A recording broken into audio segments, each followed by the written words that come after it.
Histoire du Canada français, les temps héroïques, 1534-1663. Dans son poème La leçon des érables, Lionel Groulx écrivait « Ils gardent l'avenir ceux qui gardent l'histoire, ceux dont la souvenance est sans mauvais remords, et qui, près des tombeaux où sommeille la gloire, à l'âme des vivants mêlent l'âme des morts. » L'histoire est le fondement de l'identité nationale. Lorsqu'un peuple ignore ou méprise ses ancêtres, il est en voie de disparition. Une nation, disait l'écrivain français Maurice Barrès, c'est la terre et les morts.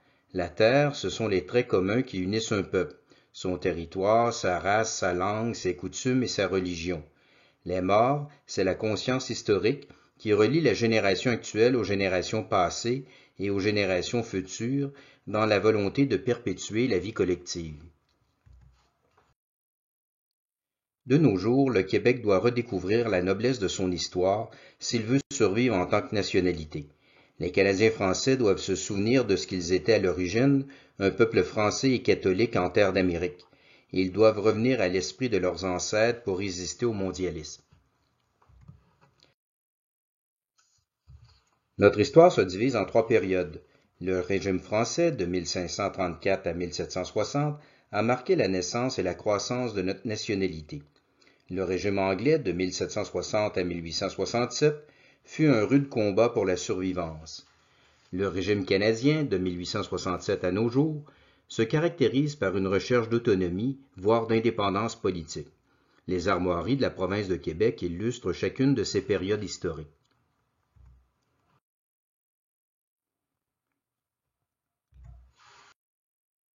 Les premiers habitants de l'Amérique seraient venus d'Asie du Nord en passant par le détroit de Bering il y a plus de 10 000 ans.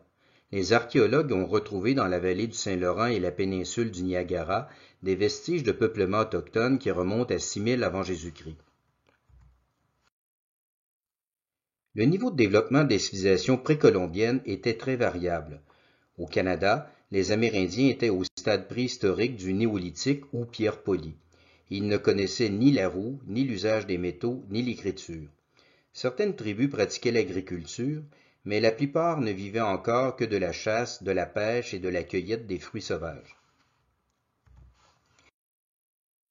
Mais il y avait des civilisations plus avancées en Amérique centrale, les Aztèques au Mexique, les Mayas au Guatemala et les Incas au Pérou. Ces peuples connaissaient l'agriculture et l'écriture. Ils maîtrisaient les mathématiques et l'astronomie. Pourtant, ils n'avaient pas inventé la roue, ils ne fabriquaient pas d'outils en métal, et ils ne savaient pas domestiquer les animaux. C'est comme s'ils n'avaient fait que la moitié de la révolution néolithique qui s'était accomplie au Moyen-Orient vers 4000 avant Jésus-Christ. Notons que les grandes civilisations amérindiennes faisaient systématiquement des sacrifices humains. Les Amérindiens du Canada pratiquaient aussi le sacrifice humain et le cannibalisme. On se rappelle que les Iroquois ont mangé le cœur de Saint-Jean-de-Brébeuf après l'avoir longuement torturé dans un rituel religieux, mais c'était moins fréquent au Canada qu'au Mexique. Contrairement aux affirmations de quelques historiens modernes, ce sont les Amérindiens et non pas les Européens qui ont inventé le scalp, mais il est vrai que certains coureurs de bois canadiens le pratiquaient aussi par osmose culturelle. Mais il ne faudrait pas réduire la culture amérindienne à ses mœurs barbares du temps de guerre. Sous l'Ancien Régime, les Européens aussi savaient torturer. En fait, les missionnaires ont tracé un portrait plutôt sympathique des Amérindiens. Ils étaient intelligents, calmes et amicaux. Ils traitaient généralement bien leurs femmes, leurs enfants et leurs quelques esclaves. Ils préféraient adopter leurs ennemis plutôt que de les massacrer. Ils s'entendaient bien avec les Européens qui avaient appris leurs codes sociaux. Les Français n'auraient sans doute pas survécu dans ce nouveau pays s'ils n'avaient pas établi de bonnes relations avec les Autochtones. Les Amérindiens tombaient facilement dans l'alcoolisme. Les trafiquants de fourrure ont abusé de cette faiblesse en échangeant de l'eau-de-vie contre des peaux de castor. L'eau-de-vie avait un taux d'alcool de 60% et les Amérindiens le buvaient pur. L'évêque de Québec dénonçait cet infâme commerce. Les gouverneurs et les intendants l'interdisaient officiellement, mais les sanctions n'étaient jamais appliquées parce que les administrateurs coloniaux s'enrichissaient eux-mêmes dans le commerce des fourrures. Les Amérindiens ont été victimes du choc microbien. Sans le vouloir, ni même le savoir, les Européens ont apporté en Amérique des maladies contagieuses contre lesquelles les Autochtones n'étaient pas immunisés. Ils pouvaient mourir en quelques jours d'une simple grippe. On estime que la population des Amériques a diminué de 90% au cours du 16e siècle. Quand Jacques Cartier a remonté le Saint-Laurent, en 1535, il a vu un grand nombre de villages amérindiens sur les deux rives du fleuve. Lorsque Samuel de Champlain a fait le même trajet, en 1605, il a écrit dans son journal de bord « Terre inhabitée ». Les épidémies du Mexique espagnol avaient touché le Canada avant même que les Français n'y aient fondé leur première colonie. Les Amérindiens qui habitaient le Québec et l'Ontario actuels se divisaient en trois familles linguistiques. Les Inuits du Grand Nord avaient très peu de contact avec les Français. Les Algonquiens habitaient le long des rivières du bouclier canadien des Appalaches. Les Iroquois étaient établis autour du fleuve Saint-Laurent et des Grands Lacs. Chaque famille linguistique comptait un grand nombre de tribus. Elles formaient parfois des alliances stables comme la Confédération Huronne et la Confédération Iroquoise. Les Iroquois pratiquaient l'agriculture. Les femmes cultivaient les trois sœurs, la courge, le haricot et le maïs. Cela leur donnait de l'autorité. La société iroquoienne était matriarcale, mais les hommes se réservaient les activités de chasse et de guerre. Les Iroquois étaient sédentaires, ils vivaient dans de longues maisons de bois et ils formaient des villages de 1000 à 2000 habitants, souvent entourés de palissades. Ils dominaient la région sur le plan militaire car ils étaient plus nombreux et plus unis. On pourrait dire que leur civilisation était plus avancée. Les Iroquois étaient en train de faire leur révolution néolithique. Les Algonquiens formaient de petites tribus nomades qui n'excédaient pas une centaine de personnes. Les hommes chassaient et pêchaient, les femmes et les enfants cueillaient des fruits sauvages.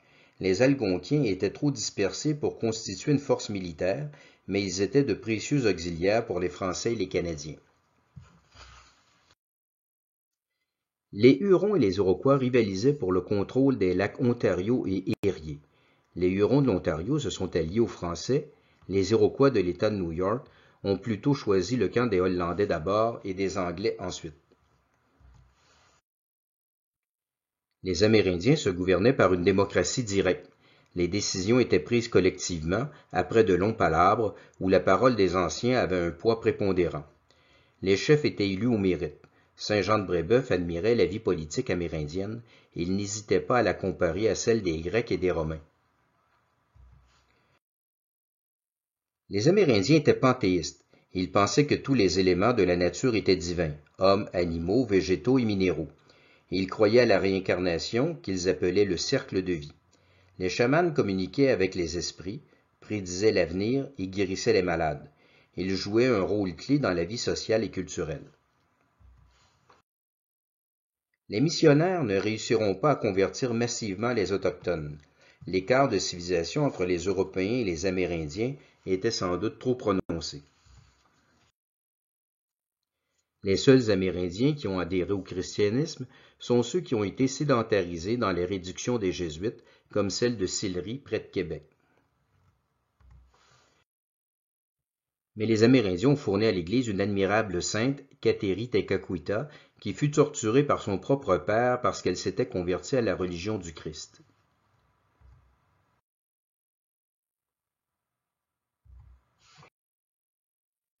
À la fin du XVe siècle, les Européens recherchaient une route maritime vers l'Asie pour contourner la route de la soie qui était contrôlée par les marchands italiens. Les Portugais ont fait la circumnavigation de l'Afrique, les Espagnols ont traversé l'Atlantique. En 1492, l'explorateur italien Christophe Colomb a découvert les Antilles pour le compte de la reine de Castille, Isabelle la Catholique. Il a pris possession du Nouveau Monde au nom de l'Église et de la couronne espagnole. Il pensait avoir atteint les Indes. C'est pourquoi il appelait Indiens les Autochtones de l'Amérique. Ce nom leur est longtemps resté. Christophe Colomb était animé par un idéal religieux. Il voulait certes convertir les païens, mais il voulait aussi amasser suffisamment de richesses pour délivrer Jérusalem de l'emprise des musulmans. Christophe Colomb ouvre la période historique des temps modernes, mais c'était au fond un homme du Moyen Âge qui poursuivait encore l'idéal de la chrétienté. Les historiens modernes l'ont injustement dénigré. En réalité, c'était un saint. Il a presque été béatifié par l'Église en 1878. La cause n'a pas abouti pour une raison technique, mais elle pourrait éventuellement être réouverte. En 1494, le Portugal et l'Espagne ont signé le traité de Tordesillas sous l'égide du pape Alexandre VI. Les Nouveaux Mondes, situés à l'est du 46e méridien ouest, appartiendraient au Portugal, et ceux situés à l'ouest reviendraient à l'Espagne. Mais l'Angleterre et la France n'étaient pas liées par ce traité. Rappelons que les Vikings de Leif Erikson avaient fondé une colonie à Terre-Neuve vers l'an 1000. Les archéologues en ont retrouvé des vestiges, mais cette colonisation n'eut pas de suite. En 1497, l'explorateur Giovanni Caboto découvrit Terre-Neuve pour le compte du roi d'Angleterre. Les livres d'histoire ont anglicisé son nom en John Cabot, mais c'était un Italien. Il n'a curieusement pas dessiné la carte de son voyage, il n'a pas non plus ramené d'indigènes comme le faisaient alors tous les explorateurs pour prouver qu'ils avaient bien atteint une terre inconnue. Les Français ont contesté l'authenticité du voyage de Cabot et donc la légitimité des prétentions territoriales anglaises sur l'Amérique du Nord. L'année suivante, Cabot est reparti pour Terre-Neuve, mais tous ses navires ont péri en mer.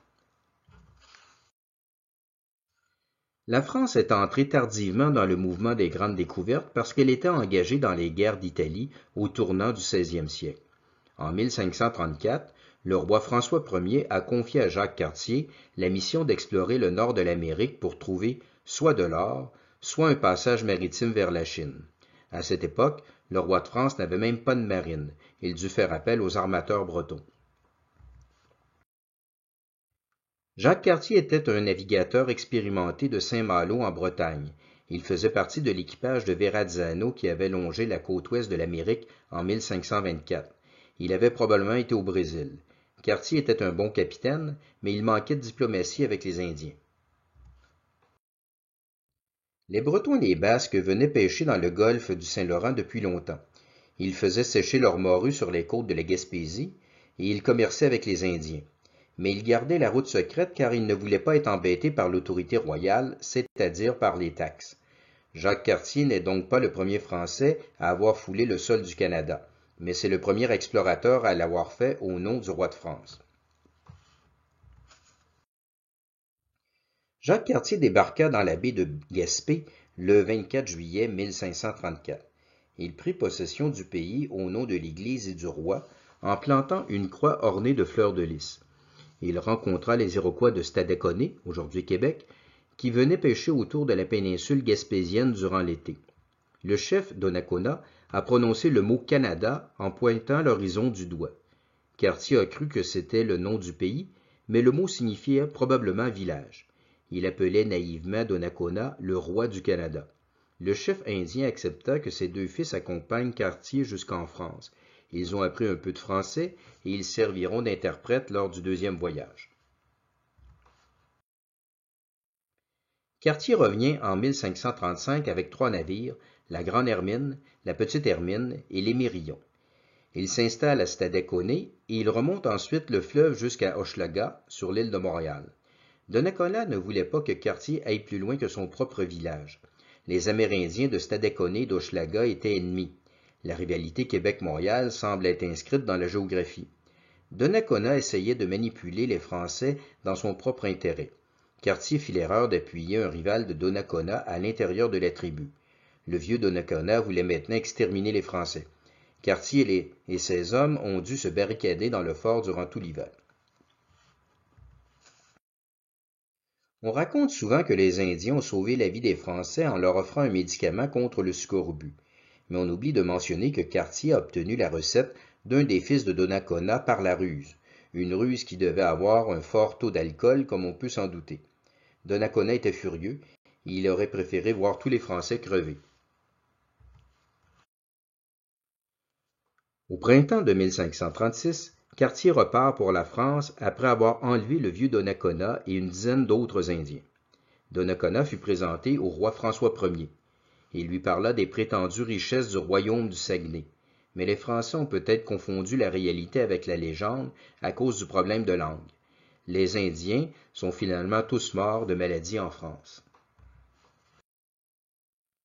La mission de Jacques Cartier s'est soldée par un échec. Il n'avait pas découvert de route vers la Chine, il pensait avoir trouvé du diamant au pied de la falaise appelée Cap-Diamant, mais ce n'était que de la pyrite de fer. L'expression « faux comme un diamant du Canada » s'est répandue en France, mais elle n'a jamais été très appréciée chez nous. En 1541, Jacques Cartier a fait un troisième voyage au Canada, mais cette fois sous les ordres de Jean-François de Roberval. L'amirauté française lui reprochait, avec raison, de ne pas savoir traiter avec les Autochtones. L'objectif était de fonder une colonie. Cartier accepte mal son rôle de second. Il quitte Saint-Malo sans attendre Roberval et il édifie le fort de Charlebourg-Royal à l'embouchure de la rivière Cap-Rouge. Les relations franco-indiennes se détériorent rapidement. Au printemps de 1542, toute la colonie française doit déguerpir avant d'être massacrée. Les navires de Cartier croisent ceux de Roberval à Terre-Neuve. Roberval ordonne à Cartier de rebrousser chemin, mais celui-ci refuse d'obéir à son supérieur. Jacques Cartier venait de ruiner sa carrière. Le roi de France ne lui confiera plus aucune mission. Cartier passera le reste de sa vie dans les tavernes de Saint-Malo à raconter ses exploits de jeunesse. Roberval essaya de poursuivre l'œuvre de colonisation, mais il dut retourner en France dès 1543. Les Français étaient eux aussi décimés par le choc microbien. La France est ensuite désintéressée de l'Amérique à cause des guerres de religion qui ont déchiré le royaume pendant un demi-siècle. Les protestants français, surnommés Huguenots, ont fondé des colonies en Floride et au Brésil entre 1555 et 1567, mais ils en furent chassés par les Espagnols et les Portugais.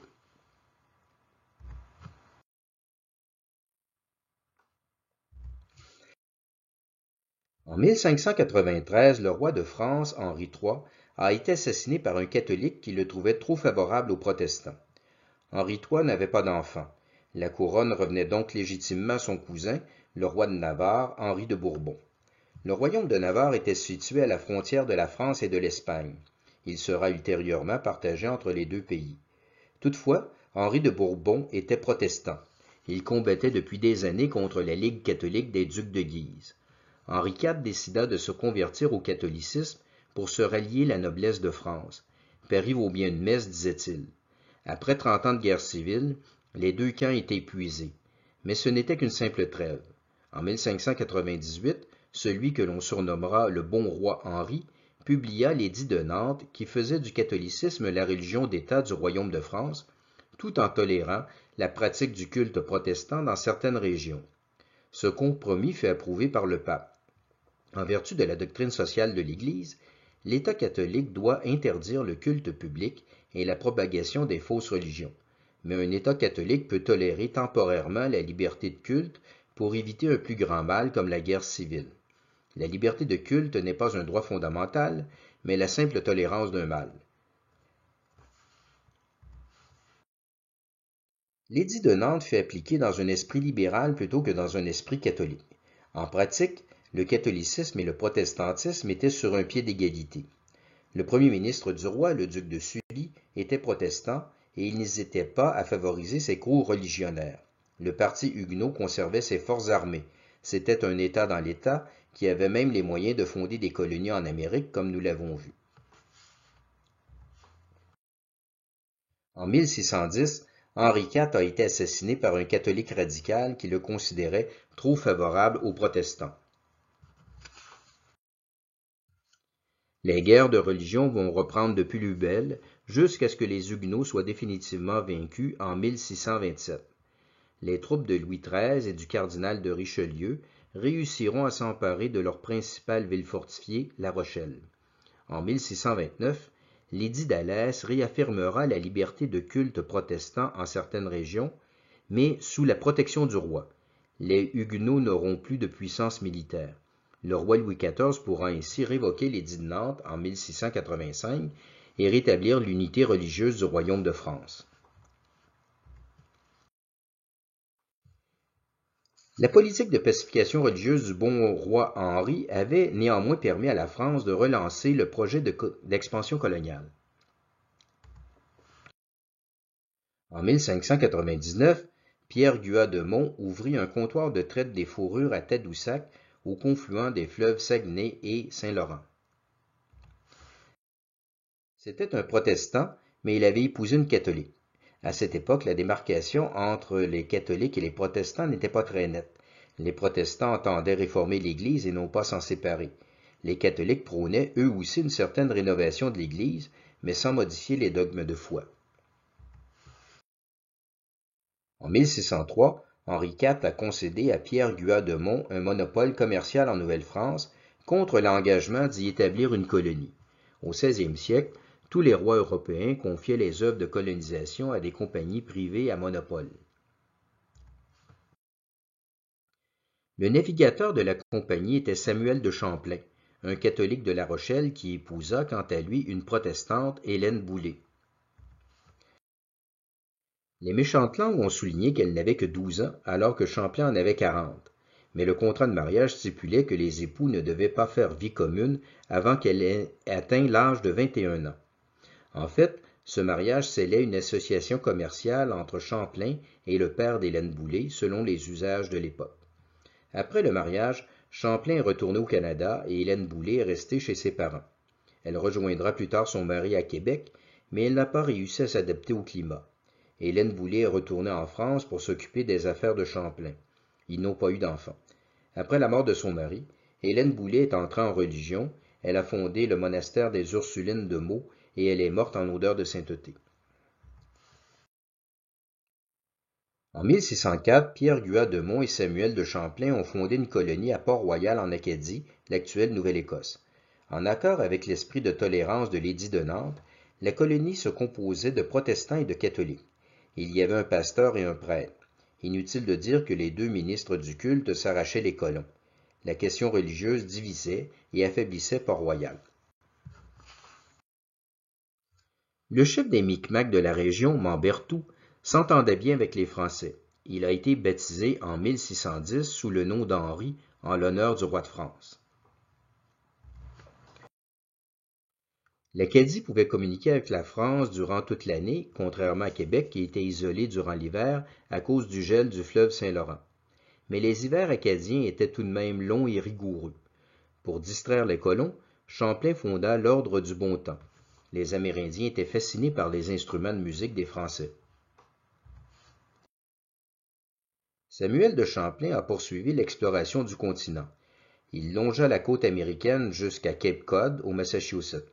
Il remonta la rivière Richelieu jusqu'au lac Champlain, dans l'actuel État de New York.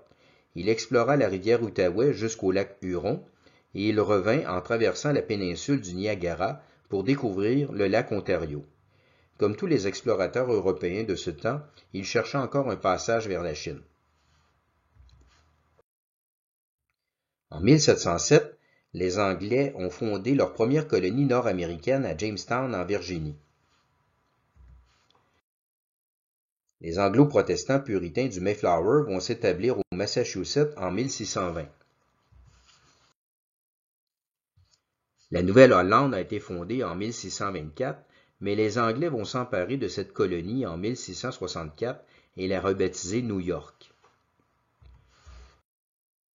La rivalité franco-anglaise pour la possession de l'Amérique du Nord était déjà enclenchée.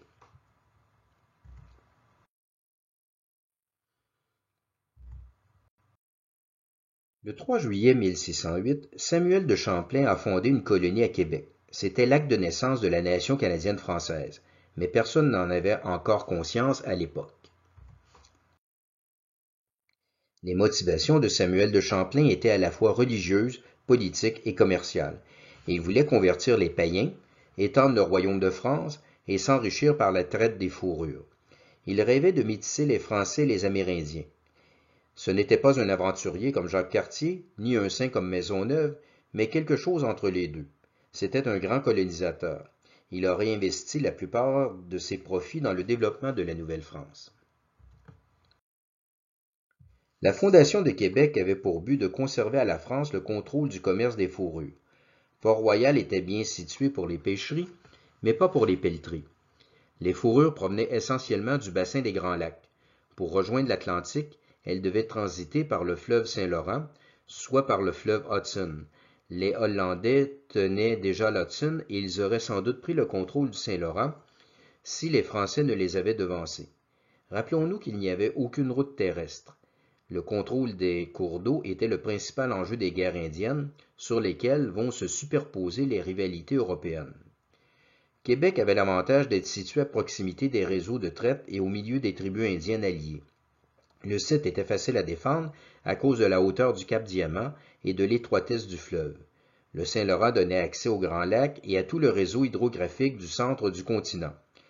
Mais Québec était coupé de la France durant l'hiver à cause du gel du fleuve et elle ne pouvait pas profiter des pêcheries de l'Atlantique. La position géographique de Québec devait inévitablement provoquer des conflits avec les Iroquois, les Hollandais et les Anglais. Champlain choisit de s'allier avec les Hurons contre les Iroquois. Le premier affrontement franco-iroquois eut lieu dès 1609. Les Iroquois ont été effrayés par les tirs d'arquebuse de Champlain car ils n'avaient jamais vu d'armes à feu. Mais les Hollandais ont fourni des fusils aux Iroquois. En 1615, les Iroquois avaient chassé les Français de la région des Grands Lacs. Les Spartiates de l'Amérique du Nord ont donc remporté la première guerre franco-indienne. La Confédération iroquoise regroupait 5 tribus, les Agnés ou Mohawks, les Oneyut, les Onontagués, les Goyogwin et les Tsununtuan. Les Iroquois étaient relativement plus nombreux que les autres peuples autochtones parce qu'ils pratiquaient l'agriculture. Ils pouvaient lever une armée d'environ 800 guerriers, ce qui était considérable dans le contexte des guerres indiennes. L'Iroquoisie était la puissance dominante du nord-est de l'Amérique. Les autres tribus amérindiennes avaient donc intérêt à s'allier aux Français contre l'impérialisme iroquois. Champlain a fait le bon choix stratégique. La Nouvelle-France se mettait à dos les Amérindiens les plus redoutables, mais elle pouvait compter sur l'appui de toutes les autres tribus, ce qui était plus avantageux en fin de compte. Les franciscains récollets sont arrivés à Québec en 1615 et les jésuites en 1625. L'œuvre d'évangélisation des Amérindiens commençait. En 1627, le cardinal de Richelieu et Samuel de Champlain ont fondé la Compagnie des Sans-Associés pour coloniser la Nouvelle-France en échange du monopole commercial. Les statuts précisaient que le Canada devait être exclusivement peuplé de purs naturels français catholiques. On voulait éviter à Québec les divisions religieuses qui avaient affaibli la colonie de Port-Royal. Les Huguenots pouvaient venir au Canada pour faire du commerce, mais ils n'avaient pas le droit de s'y installer à demeure. L'historien François-Xavier Garneau a reproché au roi de France de ne pas avoir permis aux protestants de s'établir au Canada. La colonie, disait-il, aurait été plus nombreuse et plus prospère. En bon libéral, Garneau admirait la Nouvelle-Angleterre qui avait été colonisée par des protestants dissidents. Il aurait souhaité que la Nouvelle-France leur ressemble. Mais les Huguenots auraient-ils été loyaux au roi de France en Amérique alors qu'ils prenaient les armes contre lui en Europe? Ne se seraient-ils pas alliés aux puritains de la Nouvelle-Angleterre pour combattre le papisme? Et après la conquête, les franco-protestants ne risquaient-ils pas d'être plus facilement assimilés par les anglo-protestants? Notons que les Huguenots qui ont immigré en Hollande, en Prusse et en Afrique du Sud après la révocation de l'édit de Nantes en 1685 n'ont pas conservé leur langue. Auraient-ils mieux fait en Amérique? En 1629, Québec a été prise par 2 corsaires anglais, les frères Kirke. Les livres d'histoire ont anglicisé leur nom. Ils s'appelaient en réalité Kerth. C'étaient des Bretons protestants qui étaient au service du roi d'Angleterre. Champlain dut retourner en France, mais la plupart des colons français sont restés à Québec et ils ont continué à faire la traite des fourrures. La France a récupéré la colonie en 1632 par le traité de Saint-Germain-en-Laye. La prise de Québec était illégale car elle avait été faite après la fin de la guerre franco-anglaise en Europe. À cette époque, l'Amérique apprenait les événements d'Europe avec un certain retard à cause de la lenteur des moyens de communication. Champlain est revenu à Québec en 1633. Il fit construire une chapelle à Notre-Dame de la Recouvrance pour remercier le ciel de la restitution du Canada à la France. Champlain est mort en 1635. Le père de la nation canadienne-française avait soutenu le projet colonial à bout de bras en y investissant toute sa fortune. C'était son rêve personnel, bien plus que l'affaire du roi.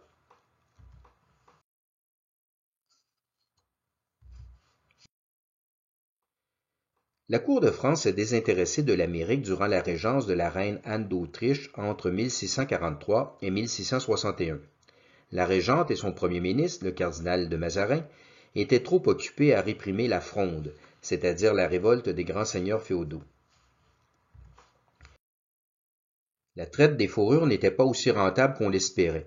En 1645, la Compagnie des Sans-Associés a cédé son monopole à la Compagnie des Habitants qui avait été formée par les colons du Canada pour que la Nouvelle-France ne soit pas abandonnée.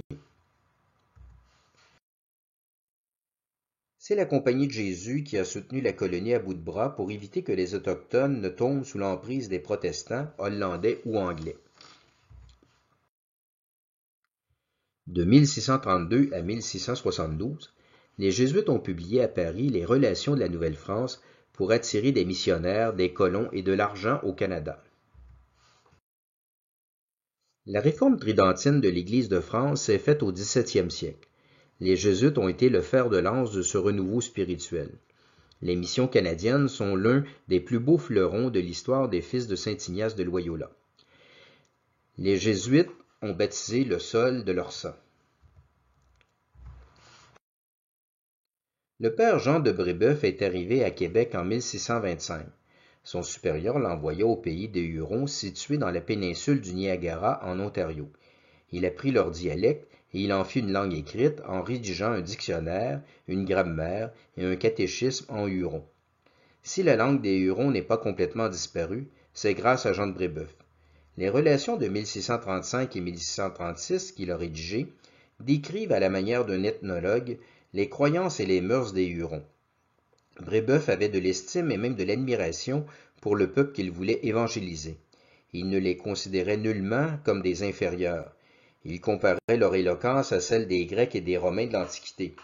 Il a même écrit que les Hurons étaient supérieurs aux Français sur certains points. Mais il n'était pas facile de convertir les Amérindiens. Ceux-ci restaient naturellement fidèles à leurs croyances et à leurs coutumes. Leur liberté sexuelle se conciliait mal avec la morale chrétienne. C'est la raison pour laquelle Jean de Brébeuf a consacré le Canada à Saint Joseph, patron de la chasteté. Mais c'est surtout le choc microbien qui nuisait aux missionnaires, car les chamans les accusaient d'avoir provoqué les épidémies qui décimaient la population amérindienne. Néanmoins, la réduction de Sainte-Marie-des-Hurons sur les rives de la baie Georgienne a été un succès. Mais elle a été détruite par les Iroquois en 1649. Les Hurons ont été exterminés, à l'exception de quelques dizaines qui ont pu se réfugier à Québec, sur le territoire qui constitue aujourd'hui la réserve de Wendake, à l'ancienne Lorette. Jean de Brébeuf et Gabriel Lallemand ont subi l'un des pires martyrs des annales de l'histoire de l'Église.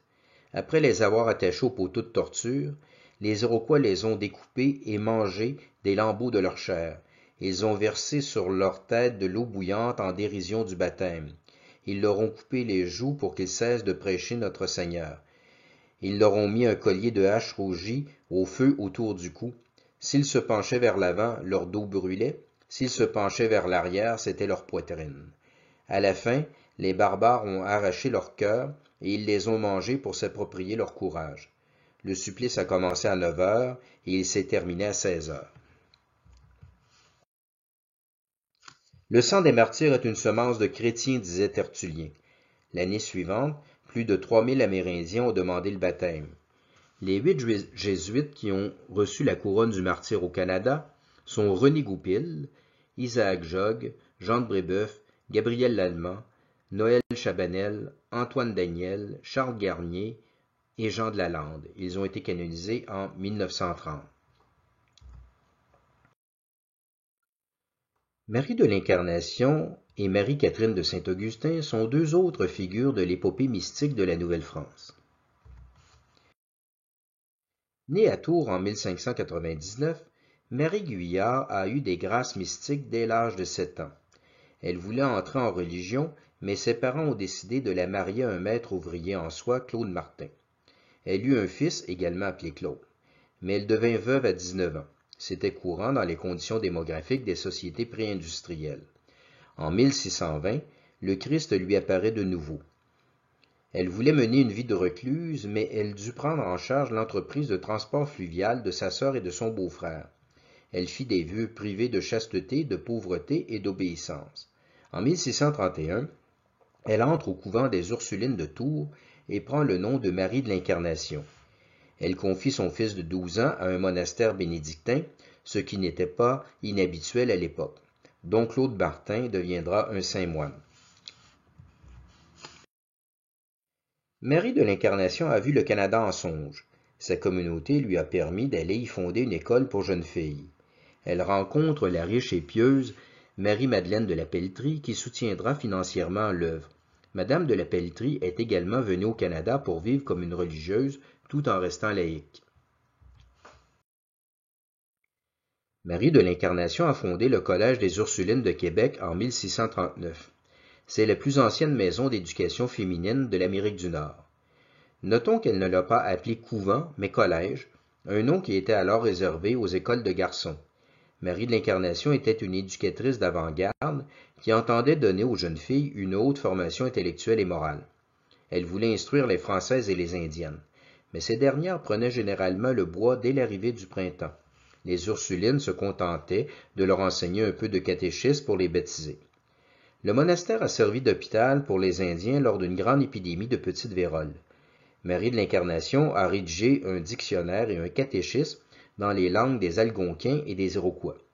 Son rayonnement dépassait les murs du couvent. Les gouverneurs et les intendants n'hésitaient pas à la consulter sur les affaires temporelles de la colonie. Sa volumineuse correspondance est une mine de renseignements sur l'histoire de la Nouvelle-France. Ses écrits spirituels ont tellement impressionné Bossuet qu'il l'a comparé à sainte Thérèse d'Avila. L'Église a canonisé Marie de l'Incarnation en 2014. La vie de Simone de Lompré, en religion mère Marie-Catherine de Saint-Augustin, fut plus obscure mais non moins édifiante. Elle entre au couvent des Sœurs hospitalières Augustines à 12 ans et elle s'embarque pour le Canada à 16 ans. Son père présenta une requête en justice pour s'opposer à son départ, mais il finit par accepter la vocation missionnaire de sa fille. Elle arrive en 1648 pour œuvrer à l'Hôtel-Dieu de Québec. C'est une religieuse exemplaire, mais de faible santé. Très jeune, elle avait demandé au Seigneur de lui envoyer des maladies qu'elle pourrait offrir en expiation pour les pauvres pécheurs. Elle fut exaucée, elle est morte à 36 ans. Ses écrits spirituels ont révélé toute la richesse de sa vie intérieure. Cette grande mystique fut cruellement tourmentée par le démon. Jean de Brébeuf la dirigeait spirituellement d'outre-tombe.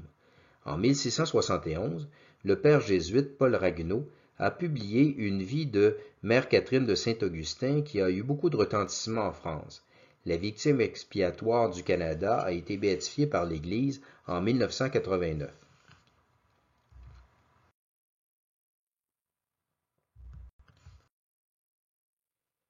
L'histoire de Ville-Marie sur l'île de Montréal marque le sommet de l'épopée mystique de la Nouvelle-France. Vers 1635, notre Seigneur Jésus-Christ est apparu à un riche bourgeois de la Flèche en Anjou, M. Jérôme Le Royer de la Dauversière, pour lui demander de fonder un hôpital à Montréal. La demande était curieuse.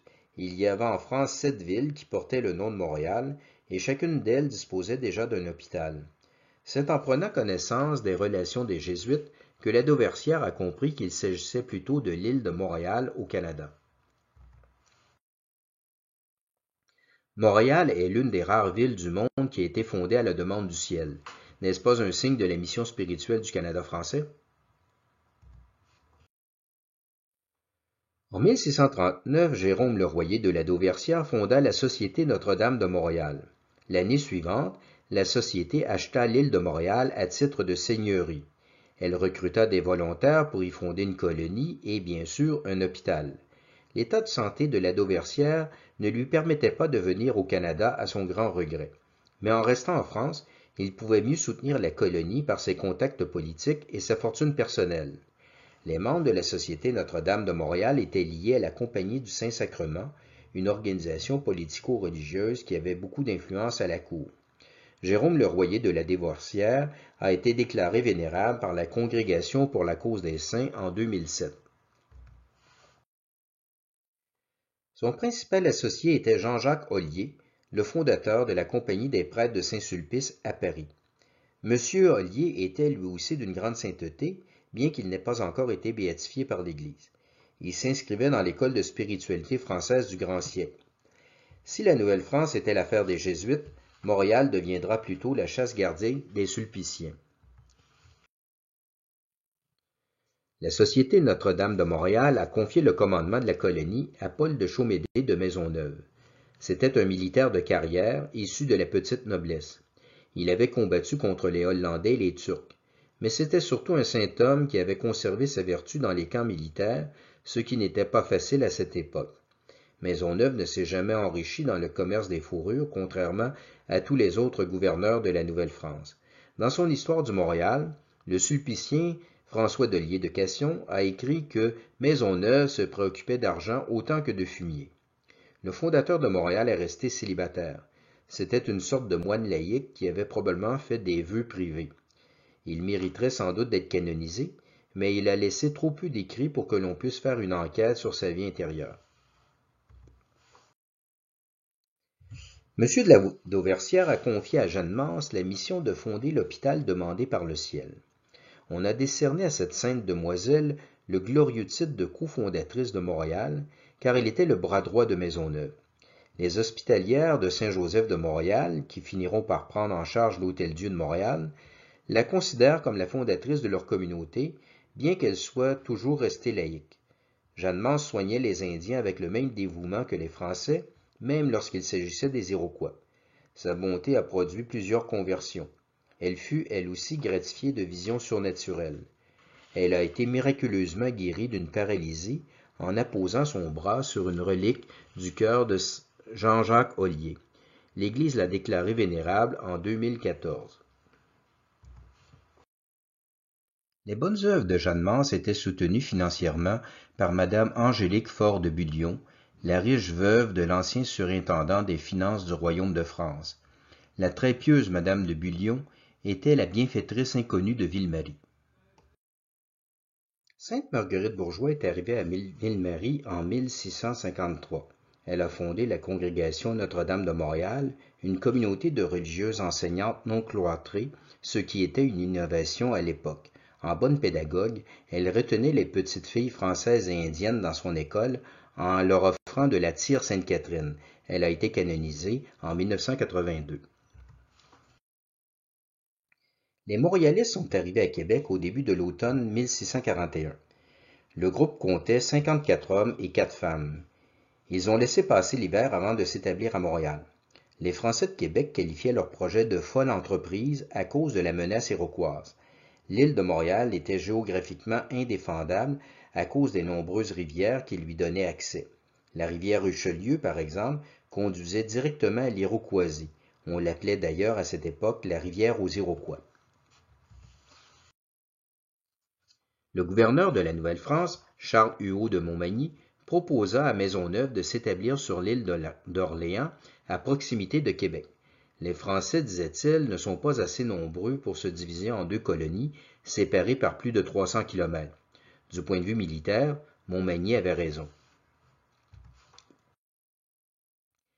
Mais Paul de Chaumédé de Maisonneuve était venu en Canada pour accomplir une mission divine, et non pas pour se plier aux considérations de la sagesse humaine. Il répondit sèchement, « Je ne suis pas venu pour délibérer, mais pour exécuter. Tous les arbres de l'île de Montréal dussent-ils se changer en Iroquois? Il est de mon honneur et de mon devoir d'y établir une colonie. » Montmagny se rallia à la folle entreprise et il accompagna Maisonneuve dans une expédition de reconnaissance sur l'île de Montréal. Les colons ont débarqué à Montréal le 17 mai 1642. La première messe a été célébrée le lendemain par le père Vimont. Dans son sermon, il a prédit que Montréal serait comme le grain de sénévé de l'Évangile, une petite chose destinée à un grand avenir. La colonie fut baptisée Ville-Marie en l'honneur de la Sainte Vierge, mais dans le langage courant, on continuait d'appeler ce lieu par le nom que lui avait donné Jacques Cartier, soit Montréal. Les Iroquois considéraient que l'île de Montréal faisait partie de leur territoire, même s'ils n'y venaient que durant l'été. Mais ils n'ont heureusement pas découvert la présence des Français avant le printemps de 1643. Peu avant la Noël de 1642, Ville-Marie a été menacée par une inondation, mais la montée des eaux s'est arrêtée à l'endroit où Maisonneuve avait planté une croix, en guise de remerciement, et il érigea cette croix au sommet du Mont-Royal. En 1924, on a construit sur le Mont-Royal une croix illuminée en souvenir de cet événement. Les Iroquois ont commencé à harceler Ville-Marie dès 1643. Les colons hésitaient à sortir du fortin, ils n'allaient au champ qu'en groupe et armés, on parlait déjà d'abandonner la colonie. Mais le sieur de Maisonneuve a fait un exploit qui a ramené la confiance. Il repoussa à lui seul une bande d'Iroquois en abattant leur chef d'une balle entre les deux yeux. Lambert Closse commandait la milice de la Vierge Marie. C'était un maître de la petite guerre des bois. Son fidèle chien pilote l'aidait à repérer les Iroquois. En l'absence de Maisonneuve, c'est lui qui commandait à Ville-Marie. En 1655, les Iroquois ont enlevé 2 jeunes adolescentes après avoir tué leurs parents sur l'île d'Orléans. Lambert Closse fit un raid pour capturer une demi-douzaine d'Iroquois qu'il échangea ensuite contre les prisonnières. Il épousa l'une des 2 jeunes filles, Élisabeth Moyen. La guerre et l'amour se côtoyaient en Nouvelle-France. Mais Lambert Closse fut abattu par les Iroquois en 1662. Le sort des femmes qui tombaient aux mains des Iroquois était épouvantable. Catherine Mercier, par exemple, a péri sous d'horribles sévices. Elle est morte comme les saintes martyrs en offrant ses souffrances pour la conversion de ses bourreaux. Mais les femmes de la Nouvelle-France savaient se défendre. D'Olier de Casson raconte que 3 Iroquois se sont jetés sur Martine Messier. Elle combattit comme une lionne avant d'être assommée d'un coup de tomahawk.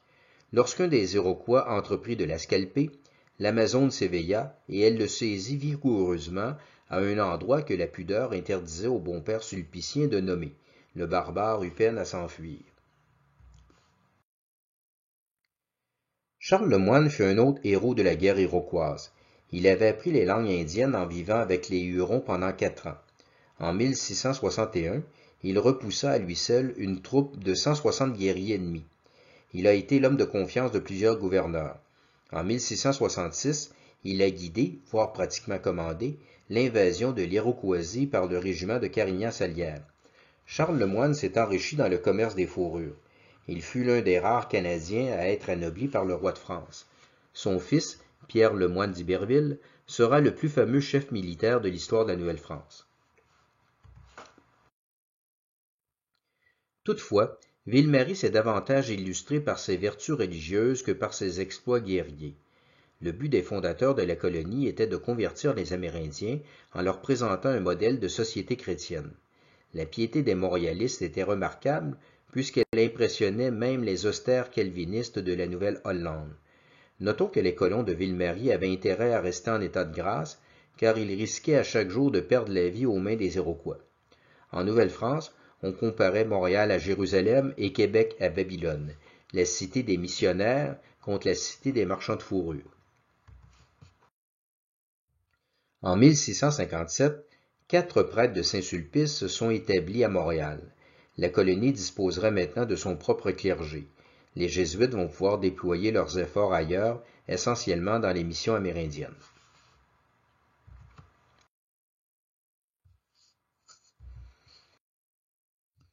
L'un des plus remarquables exploits de l'histoire de la Nouvelle-France fut accompli par Adam Dollard des Ormeaux. Ce militaire de petite noblesse était arrivé à Ville-Marie en 1658. Il avait gagné la confiance de Maisonneuve par sa bonne conduite et son expérience des guerres européennes. Lambert Closse l'a choisi comme parrain de sa fille. D'Olier de Casson le présente comme un garçon de cœur et de famille. On ignore pourquoi il était venu en Canada. Il ne s'est jamais livré au commerce des fourrures. Il voulait échapper aux conséquences d'une fâcheuse affaire, écrit D'Olier de Casson. Il s'était peut-être battu en duel avec un officier influent, comme cela se voyait souvent à l'époque. En 1660, Ville-Marie était au bord de la ruine économique. Les Indiens alliés aux Français passaient par la rivière Outaouais pour amener leur fourrure à Montréal. Mais depuis 3 ans, les Iroquois bloquaient la route du Castor à chaque été. Ils achetaient ou pillaient les fourrures des autres Indiens pour les revendre aux Hollandais de Fort-Orange, aujourd'hui Albany. Les Montréalistes n'avaient plus aucun revenu et ils pensaient plier bagage. Dollard des Ormeaux décida de tendre une embuscade aux Iroquois pour libérer la rivière Outaouais. Maisonneuve approuva son plan, audacieux mais risqué. Dollard partit avec 16 Français et une quarantaine d'Indiens, commandés par le valeureux guerrier Huron Anaotaha. Ils s'installèrent dans un fortin désaffecté sur la rive nord de l'Outaouais, au Long-Sault, près de l'actuelle ville de Carillon. À cet endroit, les rapides obligeaient les canots iroquois à longer la rive en se suivant à la queue leu-leu, séparés par une certaine distance. Dollard voulait abattre quelques canots ennemis avant que le gros des troupes iroquoises ne puisse se rassembler. Dans la guerre, les Indiens étaient courageux, mais peu persévérants. Ils lâchaient prise dès qu'ils subissaient quelques pertes. La stratégie de Dollard avait donc de bonnes chances de succès. C'était au début du mois de mai 1660. Mais les choses ont mal tourné. Des éclaireurs iroquois ont découvert le fortin. Une trentaine d'Indiens alliés se sont rendus aux Iroquois, mal leur en pris car ils se retrouveront poteaux de torture. 2 d'entre eux réussiront à s'évader et à se rendre à Ville-Marie. Nous connaissons les événements par leurs témoignages. Anaotaha et une dizaine de guerriers sont restés courageusement dans le camp français. Le vieux chef Huron a même tiré sur son neveu qui comptait parmi les déserteurs. Pour sa part, il savait que les Iroquois ne lui laisseraient jamais la vie sauve, car il leur avait donné trop de fil à retordre dans le passé. Les 27 braves étaient encerclés par environ 200 Onontagués, mais ils ont résisté pendant une semaine. Les Onontagués ont dû, à leur grande honte, faire appel aux Agniers et aux Onéioutes qui campaient le long de la rivière Richelieu. Les Iroquois étaient maintenant au nombre de 700. Ils se sont approchés du fort en se protégeant avec des boucliers de bois. Ils ont commencé à mettre le feu à la palissade. Dollard des Ormeaux décida de jouer le tout pour le tout. Il leur lança un baril de poudre enflammé, mais le baril frappa une branche et retomba à l'intérieur du fort. L'explosion ouvrit une brèche dans la palissade. Les Français et les Indiens alliés ont tous été massacrés. Dollard a été tué d'un coup de tomahawk. Les pauvres blessés ont péri sous la torture dans les jours suivants. Les Iroquois se sont ensuite repliés sur Fort-Orange. Ils ont raconté les événements aux Hollandais qui en ont laissé quelques témoignages écrits. Les Iroquois ont évidemment parlé d'une brillante victoire. Mais la bataille du Long-Sault était en réalité une victoire française. L'objectif de Dollard était de libérer la rivière Outaouais de l'occupation iroquoise, et la rivière Outaouais fut effectivement libérée. Les Iroquois ont probablement subi de lourdes pertes. Ils sont retournés chez eux en renonçant à attaquer Ville-Marie. Quelques semaines plus tard, les Indiens alliés, commandés par Pierre Radisson, ont pu se rendre à Montréal pour vendre leurs fourrures. L'exploit du Long-Sault a permis à Ville-Marie de respirer sur le plan économique, ne serait-ce que temporairement. Radisson a vu le lieu de la bataille. Il a dit que Dollard avait choisi le meilleur endroit pour tendre une embuscade aux Iroquois. Et le célèbre coureur de bois s'y connaissait en matière de guerre indienne. Les témoignages écrits des contemporains sont unanimes. Dollard des Ormeaux et ses compagnons ont sauvé la colonie. Dans les années 1920, Lionel Groulx et l'Action française de Montréal ont élevé Dollard des Ormeaux au rang de héros national. Ils ont habilement superposé la fête de Dollard à la fête de la reine Victoria le 24 mai. Mais les antinationalistes ont dénigré Dollard en le présentant comme un aventurier qui tentait de voler les fourrures des Iroquois. Notons que la légende noire de Dollard des Ormeaux n'a jamais été défendue par aucun historien sérieux, mais seulement par quelques journalistes anti-français et anti-cléricaux. Elle ne repose sur aucun document d'archives. Comment 17 Français auraient-ils pu se croire capables de dérober une cargaison de fourrure à 200 Iroquois? Et ces Iroquois n'avaient même pas de fourrure. Ils occupaient justement l'Outaouais pour détourner vers Fort-Orange les fourrures des Indiens alliés aux Français. S'ils n'avaient été que des aventuriers cupides, Dollard et ses compagnons auraient déguerpi dès les premiers coups de feu. Ils sont au contraire restés sur place en sacrifiant leur vie pour la patrie. En 1960, Lionel Groulx a publié un opuscule intitulé « Dollard est-il un mythe ?»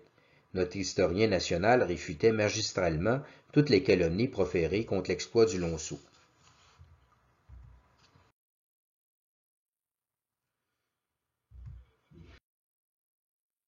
En 1663, le roi Louis XIV a pris en charge le gouvernement de la Nouvelle-France. Il a envoyé le régiment de Carignan-Salière pour mettre les Iroquois à la raison.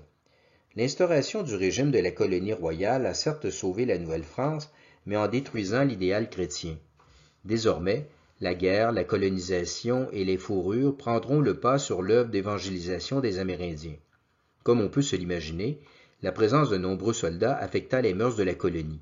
À cette époque, la vie militaire était indissociable de l'alcool, des jeux d'argent, des duels et des femmes de mauvaise vie, en l'occurrence amérindiennes. Dans leurs écrits, Marie de l'Incarnation, Jeanne Mance et Marguerite Bourgeois se désolaient du déclin spirituel de la Nouvelle-France. Le départ de M. de Maisonneuve en 1665 marque la fin de l'épopée mystique. Le gouverneur Alexandre de Prouville de Tracy offrit à Maisonneuve la possibilité de retourner en France pour régler ses affaires de famille. Or Maisonneuve n'avait aucune affaire de famille à régler. Le gouverneur de Montréal était trop apprécié pour qu'on puisse le démettre de ses fonctions ouvertement.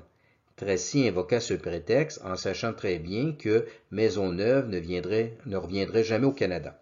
En fait, le gouverneur général de Québec reprochait surtout au gouverneur de Montréal de se montrer trop indépendant, comme si Montréal avait été une colonie distincte de la Nouvelle-France.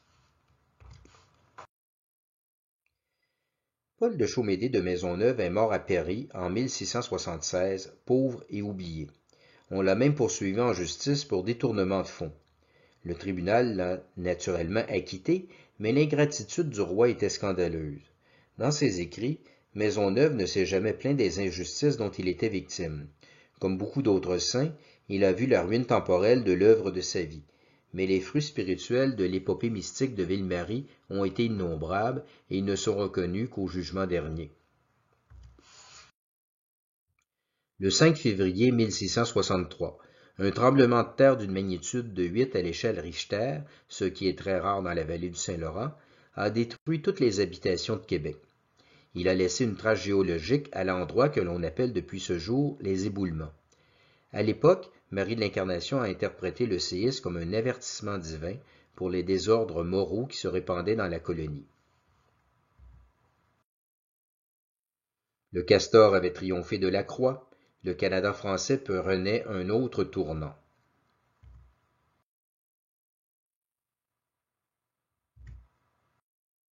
Union de prière et salutations patriotiques.